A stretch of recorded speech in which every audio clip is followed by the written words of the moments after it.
Assalamualaikum warahmatullahi wabarakatuh. Perkenalkan, nama saya Muhammad Rozak Bintang Dadullah.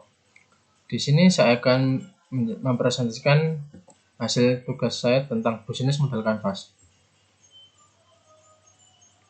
Apa itu bisnis model kanvas? Bisnis model kanvas adalah alat dalam strategi manajemen untuk menerjemahkan konsep, konsumen, infrastruktur, dan keuangan perusahaan dalam bentuk elemen visual. Konsep bisnis model kanvas mengandalkan gambaran ide, sehingga setiap orang memiliki pemahaman yang sama dan nyata tentang jenis pelanggan mereka, pengeluaran, cara kerja perusahaan, dan sebagainya.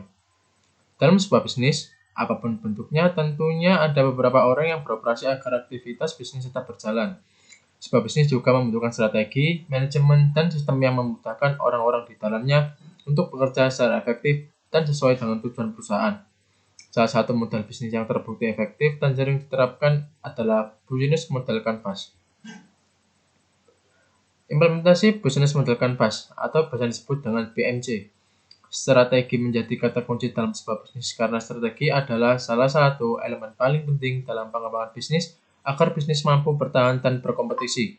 Strategi merupakan suatu cara di mana perusahaan membuat inovasi yang berbeda dengan para pesaingnya serta menggunakan karyawannya untuk bisa memuaskan segala kebutuhan pelanggan. Strategi bisnis berkaitan erat dengan model bisnis. Sebuah strategi tidak akan berjalan jika tidak dikaji dan dirumuskan terlebih dahulu melalui model bisnis. Tanpa model bisnis yang baik, maka strategi bisnis di perusahaan tidak dapat berjalan dengan optimal. Salah satu konsep model bisnis yang sering digunakan oleh perencana strategi dan pemilik perusahaan adalah bisnis model kanvas. Bisnis model kanvas adalah model bisnis sederhana yang digambarkan oleh perencana strategi dalam merumuskan strategi bisnis perusahaan. Bisnis model kanvas merupakan sebuah model bisnis yang mempunyai bentuk seperti kanvas dan di dalamnya terdapat 9 elemen utama yang terdiri dari kerangka pemikiran perencana strategi untuk mendapatkan keuntungan dari segi sebuah bisnis yang sedang dijalankan. Adapun 9 elemen bisnis model kanvas, yang pertama adalah customer segment. Customer segment berarti kamu harus menentukan segmen pengguna mana yang akan menjadi target bisnis. Target konsumen bisa dibagi menjadi berbagai segmen sesuai kebutuhan. Contohnya berdasarkan usia, gender, hobi, maupun tingkat konsumerisme. Yang kedua ada value proposition. Value proposition sederhana. Sederhananya, value proposition adalah nilai jual produk atau layanan agar pengguna memilih untuk membeli menyewa dari perusahaanmu. Contohnya adalah apa yang pengguna butuhkan. Jika kamu menyediakan yang mereka butuhkan, maka mereka akan membeli produk yang perusahaanmu jual. Yang ketiga adalah channel. Channel dalam bisnis model kanvas adalah sarana interaksi antar pengguna dan perusahaanmu, baik untuk tujuan promosi, untuk membeli produk dan layanan yang disediakan, atau bahkan untuk menjawab keluhan. Yang keempat ada customer relationship. Customer relationship membantu Anda memilih strategi terbaik untuk berinteraksi dengan pelanggan. Strategi yang dimaksud bukan hanya kapan produk akan dipasarkan atau ketika promosi, tetapi juga saat menanggapi keluhan, hingga bagaimana cara agar konsumen tidak membeli produk. Yang kelima ada revenue streams. Revenue stream adalah sumber pendapatan dari perusahaan. Dalam elemen ini, kamu perlu tahu di mana dan bagaimana perusahaan mendapatkan pendapatannya. Yang keenam ada key activities. Key activities adalah sebuah aktivitas yang berhubungan dengan produktivitas bisnis yang berhubungan dengan suatu produk, di mana aktivitas utamanya adalah menghasilkan value proposition dari produk tersebut. Jadi ini key activities itu ada kaitannya dengan customer relationship. Yang selanjutnya ada key research. Key research adalah elemen dalam bisnis model kanvas yang berisi daftar sumber daya yang harus direncanakan dan harus direalisasikan oleh perusahaan untuk mendapatkan value proposition. Inilah yang membuat key activities berjalan. Yang ke-8 ada key partnership. Key partners adalah daftar sumber daya yang berasal dari luar yang diperlukan untuk membuat model bisnis yang sedang kamu jalankan agar dapat berfungsi. Selanjutnya adalah cost structure. Struktur biaya adalah skema keuangan yang membiayai operasi perusahaan. Berapa banyak uang yang harus dikeluarkan untuk menjalankan kegiatan perusahaan per hari, berapa biaya untuk sumber daya yang digunakan, berapa harga pemasaran produk tersebut. Selanjutnya ada analisis SWOT.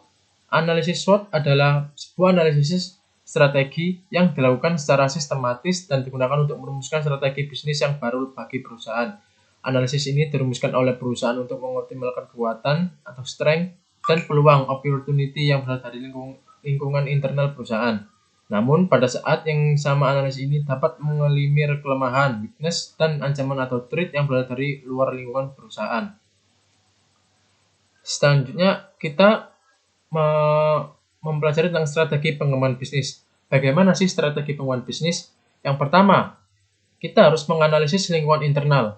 Analisis lingkungan internal adalah cara melakukan identifikasi dan analisis berbagai hal yang terdapat dalam lingkungan perusahaan seperti sumber daya, pengembangan manajemen perusahaan, dan kerjasama tim.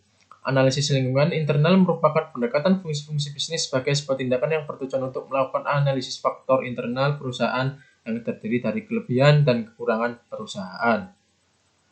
Analisis lingkungan internal biasanya dilakukan pada fungsi-fungsi seperti manajemen, pemasaran, keuangan, produksi, dan operasional. Selanjutnya, juga kita harus perlu menganalisis lingkungan eksternal. Analisis lingkungan eksternal merupakan sebuah strategi untuk menganalisis berbagai peluang dan ancaman dari luar yang akan dihadapi perusahaan untuk bersaing dengan kompetitor bisnis dan memenangkan persaingan bisnis. Terdapat 5 kategori faktor eksternal yang terdiri dari faktor ekonomi, sosial budaya dan lingkungan, pemerintah, teknologi, dan industri yang kompetitif. Kelima faktor tersebut harus terus-menerus dipantau oleh perusahaan agar perusahaan mampu dan terus beradaptasi terhadap perubahan di luar lingkungan perusahaan. Nah, ini adalah contoh bisnis model kanvas seperti penyewaan studio. Jadi key partnernya di sini ada toko kamera, toko komputer, toko kain, percetakan, dan toko bingkai. Key partner ini dalam arti sebuah keperluan yang kita butuhkan. Kalau misalkan kamera, juga kan kita harus kamera. Nah, kamera kalau nggak beli di toko kamera, beli di mana? Yang kedua juga kita harus butuh komputer untuk mengeditnya. Kita juga merakit komputer, kalau nggak di toko komputer atau laptop kan nggak bisa. Yang ketiga toko kain. Perlu kita kain untuk background warna biru, merah, putih atau yang lain-lain yang seperti biasanya itu. Jadi kita harus perlu kain juga. Yang keempat percetakan. Nah, percetakan dan juga print-printan. Kita kalau nggak ada percetakan, bagaimana kita bisa jadi ya berupa kayak art file-nya, berupa apa itu? Kayak seperti file lah. File kalau kita nggak, mending kita dapat bentuknya dan juga dapat filenya. Jadi dua. Jadi kita nggak perlu bolak-balik ke sana untuk foto-foto berkali-kali. Dan juga ada toko bingkai. Nah, toko bingkai kan kita bikin figura buat keluarga kecil kita di rumah. Nah, selanjutnya key activities. Key activities di sini merupakan pelengkapan foto suatu objek, melakukan pengeditan foto, meminta foto, dan kualitas terbaik. Yang di sini ini contoh kayak untuk menjadi foto prewed atau yang dinikah-nikahan gitu sepertinya. Nah, ini lalu selanjutnya ada key resource, aset fisik, fasilitas, studio foto, gedung, mesin. Ini key resource-nya. Aset fisiknya berupa ini, fasilitas, studio foto, gedung, mesin. Ada pun juga intelektual isinya. Intelektualnya adalah brand, hak paten, copyright, database. Brand kita namanya apa? Hak paten ini itu adalah hak milik kita, jadi nggak bisa diklaim orang lain. Copyright ini kalau bisa kita buat bagaimana kita sendiri, jadi biar nggak copyright. Terus selanjutnya ada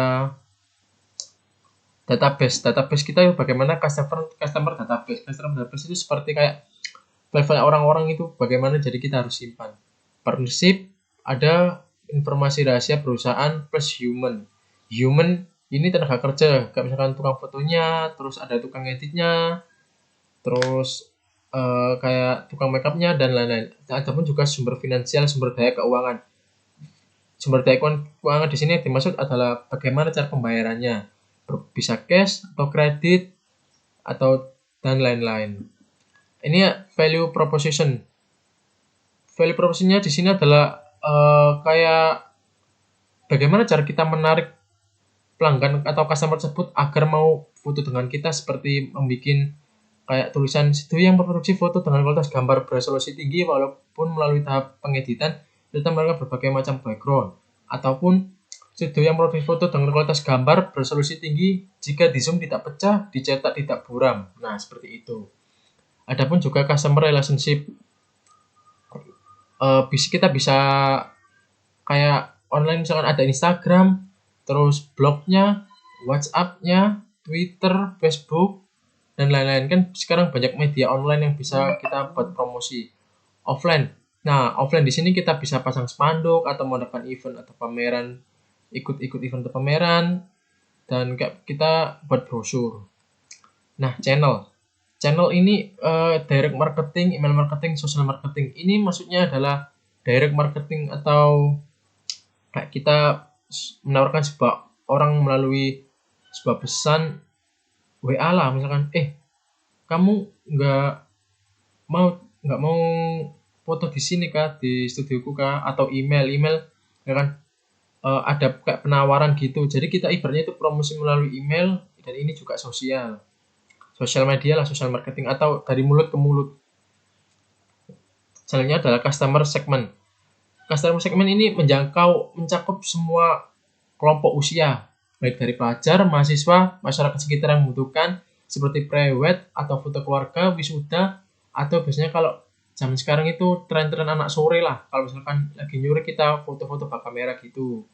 Atau misalkan kita kalau suka senja gitu kan biasanya kita foto senja, atau gimana lah kalau kita panggilan fotografernya.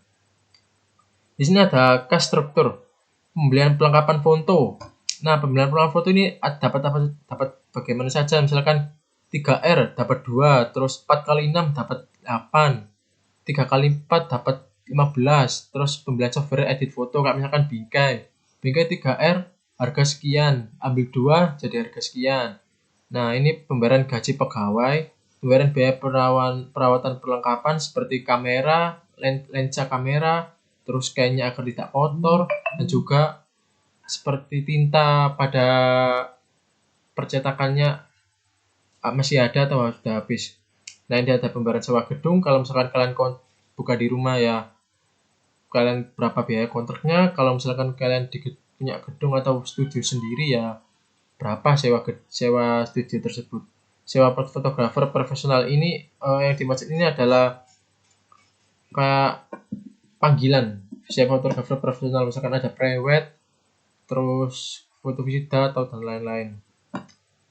Revenue streams, pendapatan studio. Jadi kita kalkulasi pendapatan dari studio berapa, pendapatan dari proyek foto berapa, pendapatan dari desain dan cetak album berapa.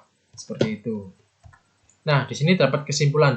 Jadi, penerapan strategi pembangunan bisnis dengan bingkai pendidikan bisnis model Canvas yang telah dilakukan di toko Sydney selama ini sudah cukup bagus. Elemen-elemen bisnis model Canvas telah saling mendukung untuk meningkatkan pendapatan toko Sydney.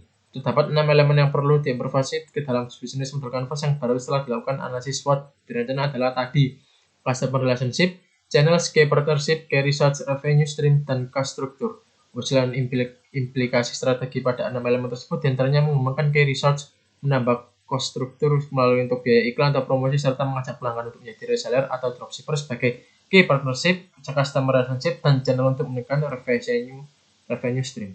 Sekian dari saya. Apabila ada kesalahan kata, saya minta maaf yang sebesar-besarnya. Wallahu muwaffiq ila aqwamit thoriq. Wassalamualaikum warahmatullahi wabarakatuh.